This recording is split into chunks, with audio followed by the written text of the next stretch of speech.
ដូច្នេះសម្បត្តិព្រះនិព្វានហ្នឹងដែលពុទ្ធបរិស័ទត្រូវបានហ្នឹងគឺបានដែលមានជីវិតនៅរស់ហ្នឹងណា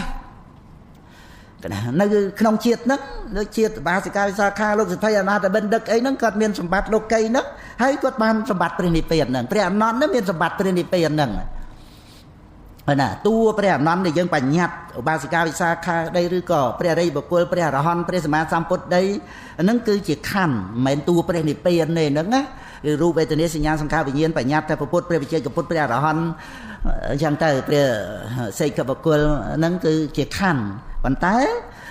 ដែលបញ្ញត្តិខណ្ឌជាបុគ្គលហ្នឹងដោយអំណាចមានអរិយមគ្គហ្នឹងឯងចាគឺថាជាព្រះអរិយបុគ្គលដែលមានព្រះនិព្វានជាសម្បត្តិណាព្រះនិព្វានហ្នឹងគឺអីគឺអនុបាទៈនៅកិលេសវត្តៈហ្នឹងអត់មានសកាយតិថិអត់មានវិជិកិច្ឆាអត់មានសីលបត្តបរាមាសៈកើតឡើងហ្នឹងនឹងឯងជានិព្វានសម្បត្តិអនុបាទៈការមិនកើតនៅកិលេសវត្តៈមិនកើតនៅកម្មវត្តៈកម្មដែលបំណំឲ្យមានអបាយភូមិកម្មឲ្យមានវត្តសង្សារហ្នឹងណាអត់មានកើតអញ្ចឹងវិបាកវត្តដាក់ហ្នឹងក៏អត់មានហ្នឹងឯងគឺអត់មានខណ្ឌទេឃើញទេដែលអត់កើតហ្នឹងណាអត់មានខណ្ឌទេអត់មានអតីតអនាគតបច្ចុប្បន្នទេអត់មានជាតិជារាមរណៈទេហ្នឹងឯងអត់មានសេចក្តីទុក្ខទេណាជាបរមសុខហើយនឹងឯងជាសម្បត្តិរបស់ព្រះអរិយបុគ្គលលោកមានជីវិតរស់នៅઅનેលោកមានព្រះនិព្វានជាសម្បត្តិគឺបានដីថាវាអត់មានមេខ្វល់អារោគកិលេសជារោគណាដើម្បីឲ្យត្រូវការនេះត្រូវការនោះហើយប្រៀបផ្ទឹមឃើញមានខ្លួនឯងឃើញមានអ្នកដទៃអីអារោគហ្នឹងវាជាទៅដោយឆ្នាំគឺសោតាបត្តមៈទៅហ្នឹងនឹងឯងគឺបានព្រះនិព្វានដូចថាយើងអត់ផ្ទះនៅយើងមានប្រាក់ខំប្រឹងរកទូទានអីទៅផ្ទះបាននៅផ្ទះរបស់យើងអញ្ចឹងយើងបាននៅផ្ទះយ៉ាងម៉េចក៏ជ្រក់ភ្លៀងការពារថ្ងៃក្តៅអីសពគ្រប់អីអញ្ចឹងទៅអាហ្នឹងគឺផ្ទះរបស់យើងអញ្ចឹងណាហ្នឹងឯងអាហ្នឹងគឺយើងមានផ្ទះអញ្ចឹងដែរព្រះអរិយបុគ្គលលោកមានអរិយមគ្គទៅលោកបានព្រះនិព្វានហ្នឹងគឺការមិនកើតនេះត្រង់ដែលអរិយមគ្គសមុច្ឆេតបហានៈទៅហ្នឹងអញ្ចឹងគឺថាក្នុងជីវិតព្រះអរិយបុគ្គលរស់នៅហ្នឹងអត់មានសេចក្តីប្រកាន់ថាមានខ្លួននៅក្នុងโลกនេះអត់មានខ្លួននៅក្នុងโลกដទៃអីទេមានតែបដិច្ចសមុបាទធម៌ដែលប្រព្រឹត្តទៅហ្នឹងហើយគឺបដិច្ចសមុបាទធម៌ហ្នឹងមានការកាត់ផ្ដាច់ណាកាត់ផ្ដាច់ដោយអំណាចអរិយមគ្គនឹងឯងចឹងអញ្ចឹងផលនៃអរិយមគ្គហ្នឹងដែលជាវិវត្តៈនឹងឯងជាសម្បត្តិរបស់ព្រះអរិយបុគ្គលដែលជារោគតណ្ហាទៅអត់ចាំបាច់ត្រូវការប្រាថ្នាអីនៅក្នុងសម្បត្តិមនុស្សសម្បត្តិទេវតា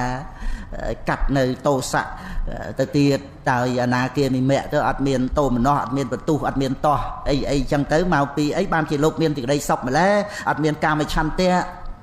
ហ្នឹងឯងហើយយើងមានកម្មឆន្ទៈយើងខំសមាទានសិលឬគុណចាស់គង់នៅក្នុងពភ្នោះហ្នឹងគឺថាប្រព្រឹត្តទៅតាមសិក្ខាបទទៅគឺថានៅក្នុងការព្យាបាលហ្នឹងអញ្ចឹងគឺដូចថាត្រូវអត់ធន់ជាមួយគ្នានឹងការកម្រើកឡើងនៃរោគអីទាំងអស់ហ្នឹងធ្វើឲ្យឈឺទុក្ខលំបាកធ្វើឲ្យចង់បរិភោគចំណីតោះអីហើយត្រូវវាត្រូវតមអីត្រូវប្រើប្រាស់ថ្នាំសមថវិបស្សនាជាថ្នាំលេបថ្នាំលាបថ្នាំបិទអីចឹងទៅកុំឲ្យវាចិត្តកម្រើកឡើងវាឈឺវាទុក្ខវាលំបាកអីចឹងវានៅក្នុងហ្នឹងណាហ្នឹងឯងតែដល់ទៅអនាគាមិមគ្គកើតឡើងហាមបាត់អីហ្នឹងកាត់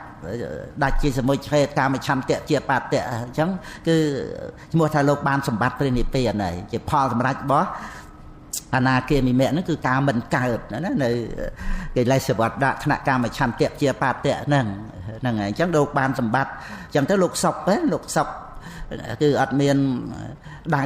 អីទៅដោយរាគៈទោសៈអីហ្នឹងទេណាដោយយើងបានផ្ទះនៅជ្រោនៅអញ្ចឹងណាអត់មាននៅកណ្ដាលវាលអញ្ចឹងយើងឃ្លានយើងបានអាហារបរិភោគអញ្ចឹងណាហ្នឹងហើយយើងឈឺអីយើងលេបថ្នាំអីអញ្ចឹងណាអាហ្នឹងគឺគ្រាន់តែក្នុងន័យប្រៀបហ្នឹងហើយដល់ទៅព្រះអនាគាលោកអត់មានជំងឺហ្នឹងអត់មានរោគអត់មានឈឺហ្នឹងអត់មានចាំបាច់ត្រូវការប្រាថ្នារក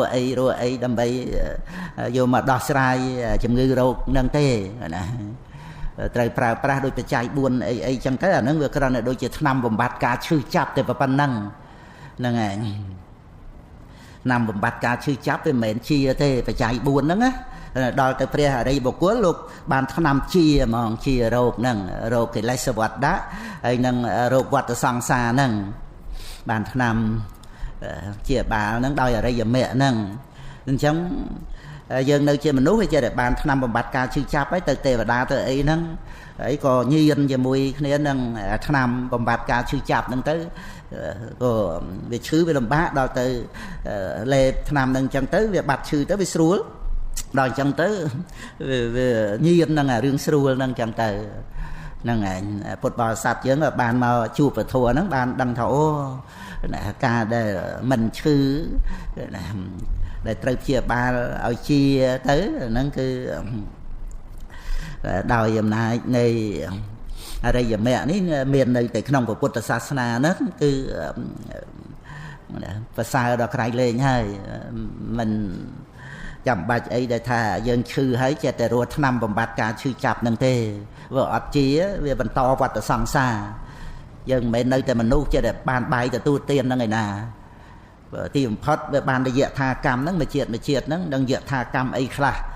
យៈថាកម្មបានអីថាវាទៅតាមកម្មហ្នឹងវាមានបាបកម្មវាមានបញ្ញកម្មហ្នឹងណាហ្នឹងឯងវាទៅតាមហ្នឹងវាអត់ជារោគវត្តសង្សារអញ្ចឹងក្នុងកំណើតណាឈឺទៅវាអត់មានអាថ្នាំបំបត្តិការឈឺចាប់ហ្នឹងស្រីទឹកអត់ទឹកផឹកឃ្លានអត់អីបរិភោគទូទៀតហ្នឹងហើយអត់មានផ្ទះសម្បែងទីកន្លែងនៅក្តៅនៅភ្លើងឆេះអីអញ្ចឹងទៅវាអត់មានថ្នាំបំបត្តិការឈឺចាប់កាលដែលមាននោះញៀនញ៉ាំទៅអត់គិតរស់ថ្នាំឲ្យជាទេអត់ចង់ជាទៀតបានតែថ្នាំបំបត្តិការឈឺចាប់សំណុកសុកស្រួលជាមួយបច្ច័យ4ជាមួយវត្ថុកាមគុណទៅថាអត់ខ្វល់ដើម្បីរស់ថ្នាំឲ្យជាទេដល់អារោគនោះវាអត់ជាអស់អាថ្នាំសម្រាប់បំបត្តិឈឺហ្នឹងទៅវានៅតែឈឺតែម្យ៉ាងហ្នឹងឯងថ្នាំសម្រាប់ឲ្យជាក៏អត់មានទៀតក្នុងអបាយភូមិណាថ្នាំបំបត្តិការឈឺចាប់ក៏អត់មានទៀតមានតែស្រែកណានៃហើយអស់កាលទៅយូរអង្វែងទៀតហ្នឹងឯងអាហ្នឹងគឺសង្វេគវត្ថុហើយឲ្យពុទ្ធបរិស័ទយើងកុំឲ្យញៀននឹងអាថ្នាំបំបត្តិការឈឺចាប់ហ្នឹងឯងកុំឲ្យញៀនកុំក្នុងសេចក្តីថាកុំឲ្យយើងរវល់តែជាមួយនឹងអាថ្នាំបំបត្តិការឈឺចាប់ហ្នឹងហើយអត់មករត់ថ្នាំដើម្បីឲ្យជាណាអត់មានបញ្ញខណ្ឌអត់មានជាតិទៅបានអត់មានបញ្ហាហ្នឹងឯងដែលយើងចេះតែញៀនញ៉ាំត្រូវការសម្បត្តិក្នុងលោកហ្នឹងមកអំពីវាមានសេចក្តីទុក្ខយើងចាប់កន្លែងហ្នឹងឲ្យបានអខចេតសៈវេនន្តិមកអំពីមានសេចក្តីទុក្ខបានធ្វើឲ្យយើងសប្បាយរីករាយជាមួយរបស់ក្នុងលោកវាតល់តែដឹងរសជាតិនៃសេចក្តីទុក្ខលំបាកទៅបានយើងឃើញតម្លៃនៃសេចក្តីសុខដែលយើងចង់បានទៅដើមគ្នាណានៃហ្នឹងហើយមកពីវាមានទុក្ខបានយើងដឹងសុខហ្នឹងណាដឹងអូសុខហ្នឹងមានតម្លៃសុខហ្នឹងយើងត្រូវការព្រោះទុក្ខវាលំបាកអញ្ចឹងទៅប៉ុន្តែសុខហ្នឹងសុខក្នុងភពហ្នឹងវាប្រែប្រួលវានៅក្នុងវិបរិណាមទុក្ខវាមិនមែនឲ្យយើងសុខជាទីពឹងអីរហូតណាហើយបើអារោគយើងវានៅទីឈឺអញ្ចឹងហ៎ហ្នឹងហើយអញ្ចឹងដើម្បីឲ្យយើងច្បាស់លាស់ថាកុំឲ្យយើងឃើញតែអានិសង្ឃអាសាទៈញៀនតែជាមួយនឹងរបស់ដែលយើងបរិភោគខ្សែផ្សោយហ្នឹងឲ្យយើងមកចាប់ថាបើអត់មានមូលនៃសេចក្តីទុក្ខលំបាកហ្នឹងវាអត់ចាំបាច់ត្រូវការសេចក្តីសុខអីសោះទៅណាបើដូចតែយើងអត់ឃ្លានវាអត់ចាំបាច់ទទួលទានអត់ចាំបាច់បរិភោគបាយដូចព្រំអញ្ចឹងទៅព្រោះយើងអត់ឈឺអត់ចាំបាច់ទៅពេទ្យអត់ចាំបាច់រស់ថ្នាំអញ្ចឹងណាយ៉ាងណាមិញគឺថាអរិយមគ្គកម្ចាត់បងសមុទ្ឋានរោគអស់តណ្ហាអស់វត្តដាក់ទៅវាអត់ចាំបាច់មកទៀមទាមកត្រូវការមកប្រាថ្នារបស់អីរបស់មេរបស់ក្នុងលោកហ្នឹងមកបំរើមេដើម្បី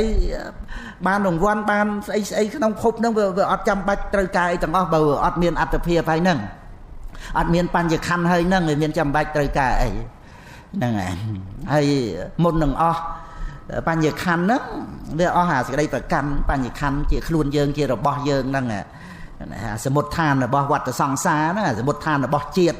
ជារាមរណៈហ្នឹងសមុទ្ឋានហ្នឹងគឺសកាយតិដ្ឋិវិជកិច្ឆាសីលវត្តបរាមាសៈហ្នឹងវាអត់ឃើញមានខ្លួនយើងនៅក្នុងលោកហ្នឹងមានតែខណ្ឌ